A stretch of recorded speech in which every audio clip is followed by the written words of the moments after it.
اعوذ باللہ من الشیطان الرجیم بسم اللہ الرحمن الرحیم الصلاۃ والسلام علیک یا سید المرسلین الصلاۃ والسلام علیک یا رحمۃ للعالمین الصلاۃ والسلام علیک یا شفیع المذنبین الصلاۃ والسلام علیک یا شمس العارفین السلام علیکم ورحمۃ اللہ وبرکاتہ۔ میرے دوستوں، میرے بھائیوں، آپ کے سامنے اور میرے سامنے سلطان کربلا جلد دویم مصنف ابو الوفا قاری فیض المصطفیٰ عتیقی کی کتاب ہے۔ میں اس کتاب کے صفحات دکھانے سے پہلے آپ سے کچھ عرض کرنا چاہتا ہوں۔ عرض یہ کرنا چاہتا ہوں کہ آپ شیعہ حضرات سے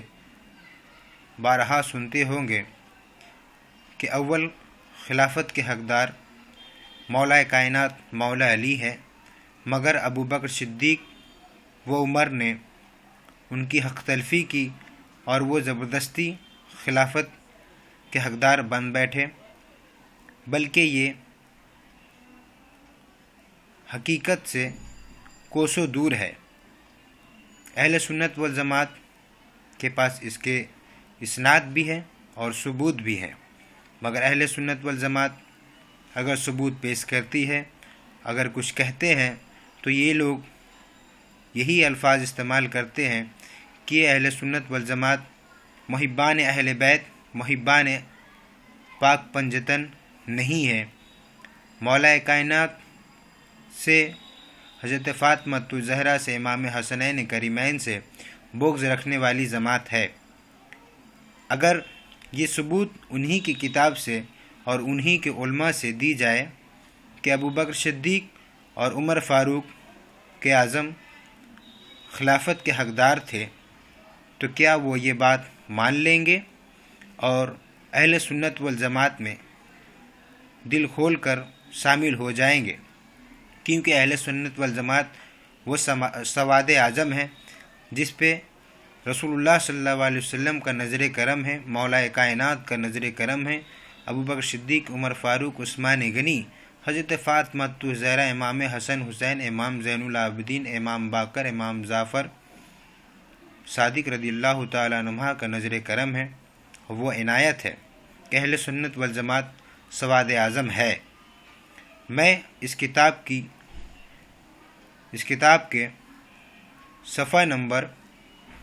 339 آپ کو دکھانا چاہوں گا، اور شیعہ حضرات کے بہت بڑے عالم جو کہ شیعہ حضرات میں تعارف کے محتاج نہیں، علامہ ابو الحسن علی بن ابراہیم کمی، جن کی کتاب ہے تفسیر قرآن انہوں نے کی، اور اپنی کتاب تفسیر کمی میں لکھتے ہیں کہ ایک دن آقا صلی اللہ علیہ وسلم اپنی بیوی سیدہ حفصہ رضی اللہ تعالیٰ عنہ کے پاس تشریف فرما تھے۔ یہ حضرت حفصہ رضی اللہ تعالیٰ عنہ سیدنا فاروق اعظم رضی اللہ تعالیٰ عنہ کی بیٹی ہے۔ میرے آقا نے فرمایا، حفصہ، میں تمہیں ایک بات بتاؤں؟ حضرت حفصہ نے عرض کی، آقا ضرور بتاؤ۔ سرکار مدینہ علیہ الصلاۃ والسلام نے ارشاد فرمایا، یہ عربی کی عبارت ہے، بغور دیکھیں ترجمہ، جب میرا وصال ہو جائے گا تو میرے بعد ابو بکر صدیق رضی اللہ تعالی عنہ خلیفہ ہوگا۔ یہ پھر عربی کی عبارت، جب صدیق اکبر کا وصال ہو جائے گا تو تیرا ابو فاروق اعظم خلیفہ بنے گا۔ یہ پھر عربی کی عبارت، حضرت حفصہ رضی اللہ تعالی عنہ فرماتی ہیں، میں نے عرض کی، آقا یہ بات آپ کو کس نے بتائی ہے؟ تو حضور علیہ الصلاۃ والسلام نے فرمایا، اے حفصہ، یہ بات مجھے اللہ تعالیٰ نے بتائی ہے۔ یہ شیعہ حضرات کی کتاب تفسیر کمی سورہ تحریم صفحہ نمبر 687، یہ پھر کتاب تفسیر شافی جلد دویم صفحہ نمبر 716، یہ عقائد جعفریہ جلد اول صفحہ نمبر 104۔ بغور دیکھیں حوالے کی کتاب تفسیر کمی سورہ تحریم صفحہ نمبر 687، تفسیر صافی جلد دویم صفحہ نمبر 716، عقائد جعفریہ جلد اول صفحہ نمبر 104۔ اب شیعہ حضرات کو چاہیے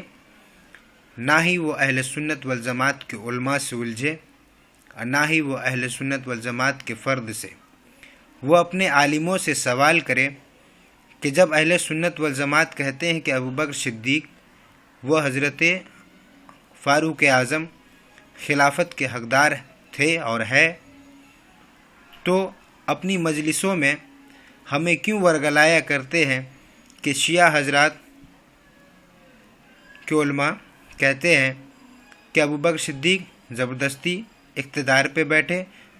ان کے بعد عمر فاروق، ان کے بعد عثمان غنی،